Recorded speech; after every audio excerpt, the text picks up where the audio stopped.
Hey there, we have like eons of stories to tell, so if you want to follow us along on this journey and keep up with all the stories that we have putting out, make sure you hit the subscribe button. Hope you enjoy. Thank you. Hey, what's up everybody? Chad is here, and today we are finishing up Kang, Only Myself Left to Conquer. Now this story, the last two issues, are basically going to wrap up everything that we've seen so far. We've already saw like the minor cause and effect loop that's been happening in terms of Kang meeting Nathaniel Richards and then taking him back in time, and then Nathaniel Richards taking his suit and then going into Egypt where Ramatut was at, and then leaving Egypt and having to go back to Egypt as Ramatut, right? So we've seen that happening, and eventually we're gonna find out more of what the Kang, the Conqueror that first showed up to Nathaniel, what he has been doing and where he came from and what his escapades have been in terms of him learning the lessons that he has, right? So where we last left off, Nathaniel had just went back to Egypt and had been run out from Egypt by the Fantastic Four. So he went into the future, like thousands of years into the future, right? Like the year 40,000 or something like that. And he ends up meeting Ravonna Renslayer again, which is weird because he's met Ravonna in 3 different timelines right now, at 3 very vastly different timelines, right? And it's kind of weird how it's going on. Like it's kind of mysterious, right? So he meets Ravonna, and eventually they go and try to find somewhere safe to be, because where they are right now, it's apocalyptic. Like there's not much of any real society here. They're basically just like trying to live the way that they can. They're going through shooting all these different monsters and these beasts. And eventually, after they get done like taking out all these monsters, these beasts, these zombie looking dudes, Nathaniel, he starts telling Ravonna, like he's seen her before, he's seen her in the past, like millions of years into the past, he's seen her and he wants to be with her, right? And eventually she takes this as an actual affront, right? Like she's kind of mad that he did this. Like when he goes to touch her, she flips him. Like that is a crazy response for someone that just told you that, like they love you, right? Like he's kind of hurt by this. But what he's gonna keep learning is, like time and time again, is that the lessons that Kang was trying to teach him, never love. He's gonna keep learning that lesson like over and over again. So she ends up bailing out on him because she sees him as trying to claim her as his woman, when that's not really how it's supposed to be. It's supposed to be organic. He's not trying to make it organic. He's trying to force it, like in that kind of way. So he ends up learning this lesson, never love. He's gonna keep going over this. It seems that he's done with it, right? Like he's done trying to chase love. He's just gonna go and just start trying to conquer stuff, right? Like he's going on a conquest. He masters an army. He's got all these different forces and stuff. They're going through the time stream and just conquering all these different places that they can, right? And this place is like in the future, so it's like it's pretty technologically advanced in terms of what we have what we have here. So he's just going through and taking all these different forces, going through the time stream. And eventually he goes like to a similar area of somewhere where he came from, right? Like it's like 100 years into the future from where he actually began, where the first King the Conqueror came and found him. He goes there, right? And the first person, like he's going through and taking over all these different places. He ends up coming across a kingdom where the princess of that kingdom is Ravonna Renslayer, right? So what he does is he slows down, right? Because he doesn't want to just come through as a tyrant and just like take over her place. She's never gonna love him then. Like that's not how that works, right? So eventually, like he goes through and he's like trying to take a softer approach. Like he lets go of her kingdom, like he lets them have their freedom. And he's trying to be more merciful about how he goes about these things, right? Like he's trying to become more softer, but like to try and organically win her love over. And it's working, like it's not like it's not working, but the problem is some of his forces, they see him as becoming softer, as weaker, like someone who can't do what needs to be done, right?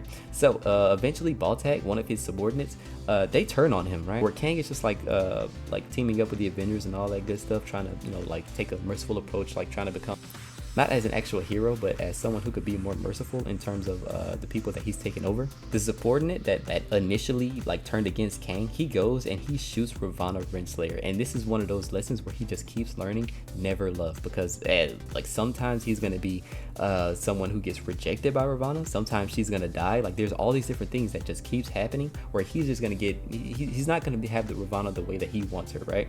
So where he's learning all these lessons, he sees Ravonna get shot, and he sees like the past Kang and the past Nathaniel, like they're showing up and they're watching him, right? Like the same way that Kang the Conqueror came and showed up and like he was drunk and crying and stuff, like showing the young Nathaniel Richards this stuff.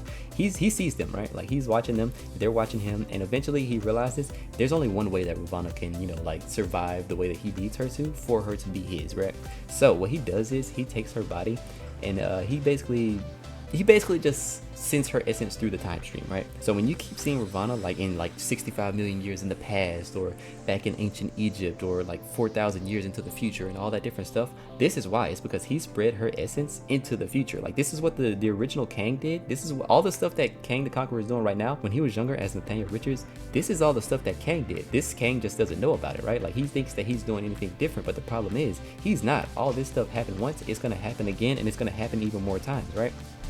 So as he realizes what he did, like he sent her essence into the time stream, he goes through time and he just keeps going to trying to find Ravana, right? Like he's trying to find this one Ravana that'll accept him and take him in as his, and want to be his lady, right? But the problem is every time he goes, she rejects him, or she gets killed, or all these different things that just keeps getting in the way of Nathaniel getting the woman that he loves, right? And eventually Ravana shows up, right? Like this is a different Ravana. He hasn't seen this one yet. Like she shows up and she is pissed at him, right? Like she's so mad at him because the way she sees it, he stole her life. Like he stole the life that she was supposed to have, and basically is keeping her alive, like not letting her do what she needs to do, right? Like live and die the way that normal life is supposed to be. So when Kang is trying to tell her this, he realizes she's not going to be swayed. Like there's no convincing her that what he did was right, or nothing like that. And eventually he gets pissed and shoots her, right? Like he shoots her to kill, right? Like he basically kills this Ravana because there's no way in hell this Ravana is going to be the one that he loves. So when he does that, she ends up blowing the Chronopolis up, right? And what happens is this sends Kang the Conqueror flying through the time stream, right? Like he's flying through all these different timelines, and basically what he does is he remembers the only thing that he can do at this point is teach Nathaniel Richards the lesson that he learned: never love. So he goes back in time to where he first was taken by Kang, and this is the Kang the Conqueror from the other perspective. This is Kang from his perspective, right? Not Nathaniel Richards. So he goes and he sees his younger self, talking about how innocent he was and how he looks younger than he normally was and all that different stuff. This Nathaniel Richards and goes 65 million years into the past with him, and basically he's gonna try and teach him all the lessons that he learned over his different adventures, right? Like telling him about Dr. Doom, how he fought Dr. Doom, how he kept finding these different Ravanas, and never, not once would he be able to actually have the life that he wants with her, right? Like she's either gonna die or she's gonna reject him, and that's basically just gonna keep happening, right? Like telling him how he became the pharaoh in Egypt, all those different things. He's going to keep trying to teach Nathaniel these different lessons. But the problem is Nathaniel, the same way that this Kang the Conqueror was when he was younger, he's not going to listen, right? Like he's going to think that he's going to be able to do it differently. But the problem is that's not going to happen. He goes through and 65 million years into the past with this Nathaniel, and he's going and doing all the same stuff that we saw Kang do at the beginning of this story, right? Like he's gonna Nathaniel Richards is gonna find Addie and like get accepted into their tribe for like saving her life.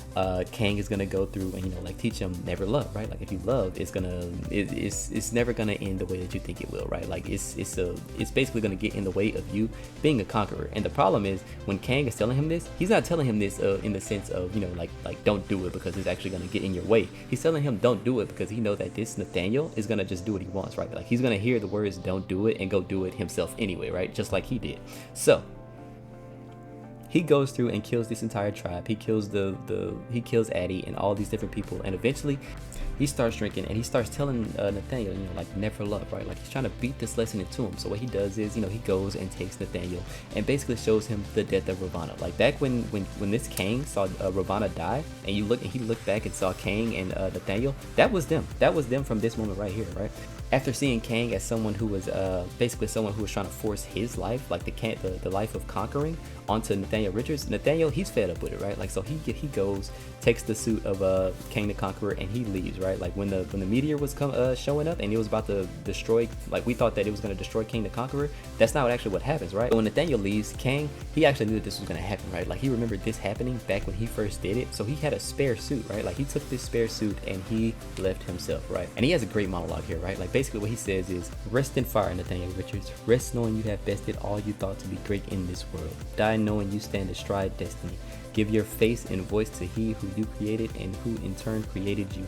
And above all other things, though all of time and space may conspire to defeat you, never ever love. And that is the lesson of Kang the Conqueror. That is what he found out when he was going through his life as Kang. That is what he taught this Nathaniel Richards.